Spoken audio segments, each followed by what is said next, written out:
Hey guys, before we get into the main content that I have for today, I just want to say thank you. Thank you so much for subscribing. I'm up to over 100 as of this week, and that is about 100 more than I thought I would have. Also, so you're aware, I do now have a Facebook page for the channel. I'll be posting updates on Facebook, so check the description down below for the link to that, and feel free to like that, share it with your friends. And also, you know, if there's anything that you want to see on this channel about living aboard, feel free to leave it in the comments. I'm kind of just doing what I want to do, which I don't mind doing, but if there's anything that you want to see, I mean, you guys are the audience, so yeah, let me know.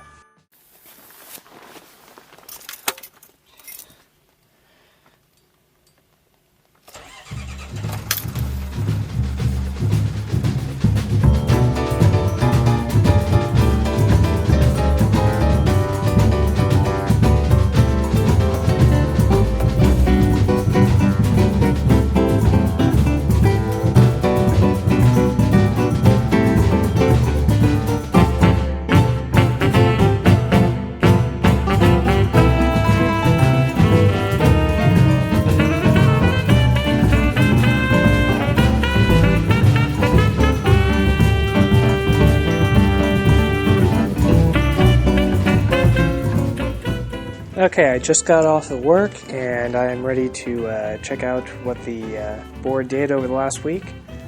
So I'm going to go ahead and roll this guy off. Let's take a peek. So not bad. Okay, so overall, I'm pretty happy with how it turned out. I was going to color it today, but it looks like it still has a little bit of moisture on it. So I'm going to actually go ahead and clean it up, trim the edges and all that, make it look nice. And I think before I color it, I'm actually going to go ahead and put the square dowels in. That way I can plane it without worrying about messing up the coloring with the planer. And then that will be ready for trimming down to the final shape. So, looking a little bit closer, this one is actually not fully bonded onto the wood. I want to take this one off and clean up the bottom with some sandpaper, and then I'm going to re-glue it. It's very important that these all sit very, very tightly onto the wood below them, and that is so far the only spot that I feel that it has come loose on. So not bad that there's only one of them, but I will have to clean that up and address it right now.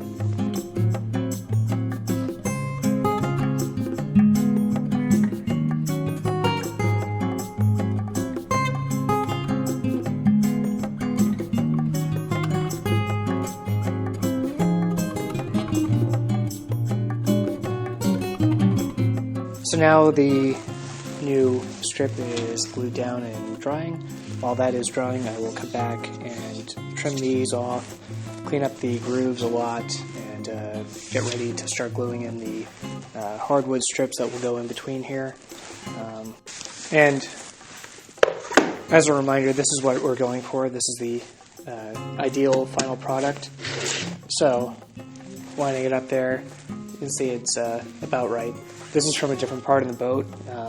So I measured these from the aft cabin. This is actually from the main cabin, which has a different pattern, but the overall goal and color are the same. So that is what we're trying to accomplish.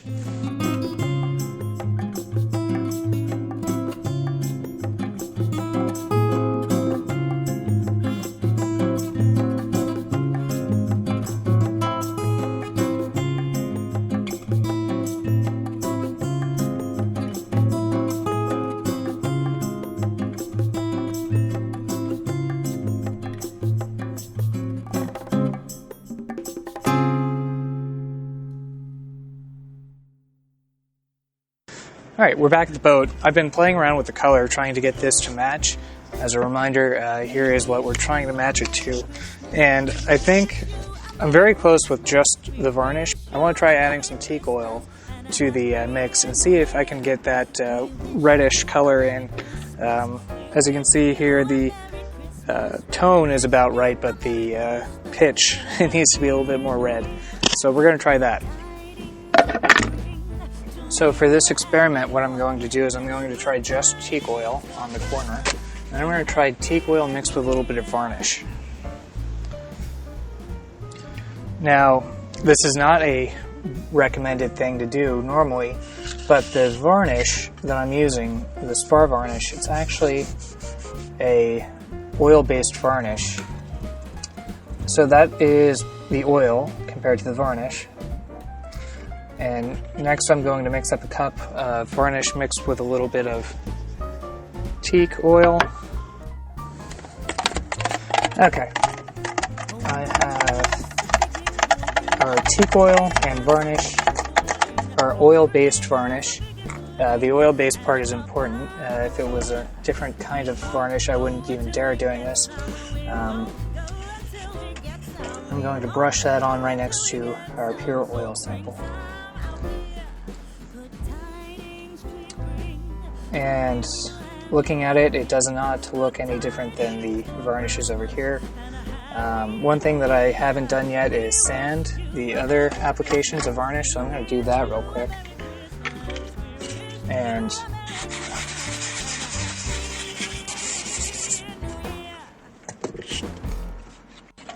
I want to try adding a little bit of this mixture on top of what I already put down. It's kind of a third coat. Let's see what we get. So I'll have to leave that drying overnight probably, but I think I'm still going to need to stain it.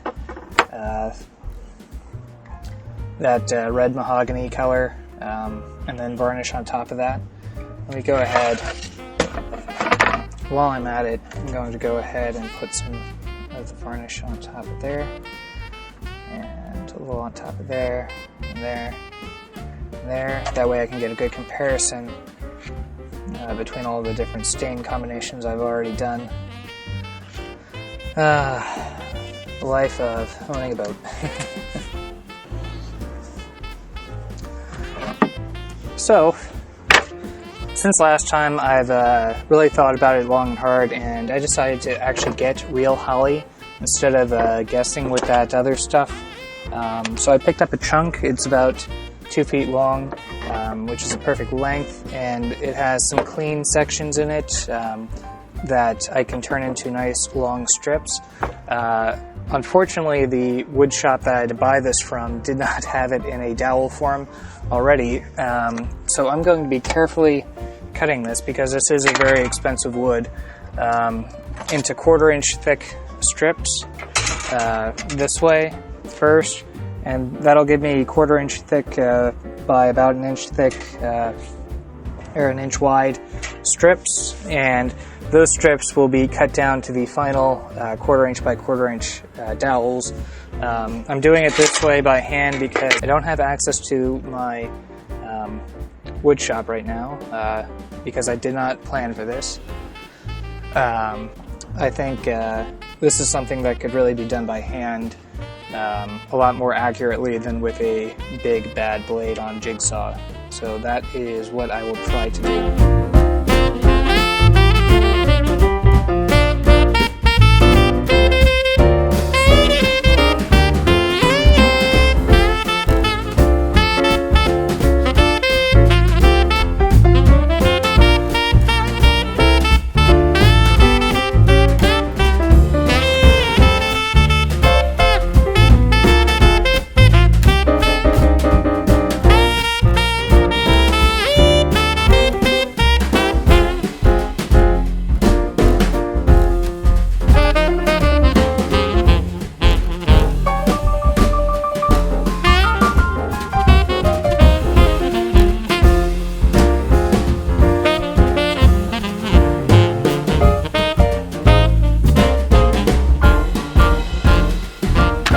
Cut out 5 slats. These are about 1 inch wide and about 1/4-inch thick. I'm going to have to cut out 1/4-inch wide ones by hand. Those will be the exact ones. I kind of changed my strategy in the middle of doing that. If I had been cutting through 1 inch of holly that entire time, I would be here until I'm 30. So doing these by jigsaw and then coming back later with the handsaw will be a lot easier, I think. And I can lay these into the final board and be done with it. Well, that is all I'm going to be filming for this episode, so I'll see you next time.